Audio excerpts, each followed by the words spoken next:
America Now Advisory Committee and Brevard County, Florida Sheriff Wayne Ivey. Good to see you this morning. Thanks for being here. Thank you guys for having me. Of course. Okay, so we can go up here and pull a graphic up on the screen to show the different Florida agencies sending aid to the border, specifically Arizona and Texas. Tell me why you decided to do this. Well, first of all, I think it's outrageous that our deputies and law enforcement from Florida may go to the border before the vice president does. Yeah. We all work together in law enforcement, and bravo to our governor, Ron DeSantis, for making sure that we're standing behind Texas and Arizona and their request for law enforcement to come out and help fight this crisis. As I said, it's outrageous that it's taking place, and it's taking place because the Biden administration opened the floodgate, allowed everyone to come in with no control measures, nothing else. And now we're left trying to put the pieces back together to fight the battle. Let me ask you this. If you're sending, help to those different states, do you have enough resources on hand in your communities to be able to, do the job that you need to do for those who live there? Well, that's exactly the point. None of us at this time know exactly what that deployment will look like. The governor's working with Texas and Arizona to identify what resources they need, what volume of resources he can pull from. And so what a deployment will look like is probably still days away. And it'll be a joint deployment between state resources and local law enforcement.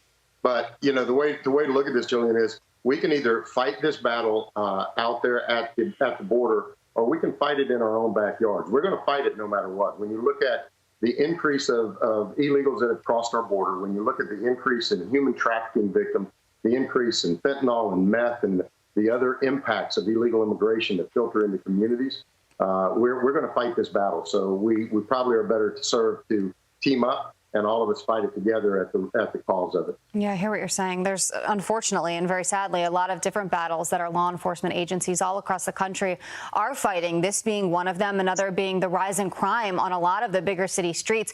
Are you guys seeing a rise in crime where you are? What are the battles that you're fighting within your department and your community right now? Well, the first thing that I'll say is in Brevard County, Florida, we're very blessed. Our citizens love us. They trust us and they protect us just as much as we love, trust, and protect them. So it's an amazing feeling to serve as a law enforcement officer here in Brevard County.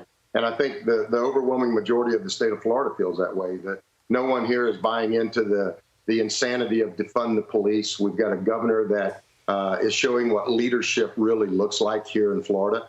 And so we're pretty blessed. But we're fighting the same battles that some other areas are with fentanyl deaths and overdose, certainly trying to make sure that we're able to protect our citizens. And, Dylan, we sheriffs from across the country joined together for, as you said, Protect America Now. And we're all working together to fight the crisis at the border, to fight the defund or the insanity of defame the police. Yeah. And it's a joint effort of everybody working together for the same cause of protecting citizens. And I think that's the biggest factor that everybody needs to look at in this fight at the border, is we have to pull our resources together. If the federal government's not going to do their job under this administration, then local states or local law enforcement in states are pulling together and going to do it. And sir, we are totally out of time. Just 10 seconds if you can. I know you feel protected by and supported by your community. Do you feel supported by this administration?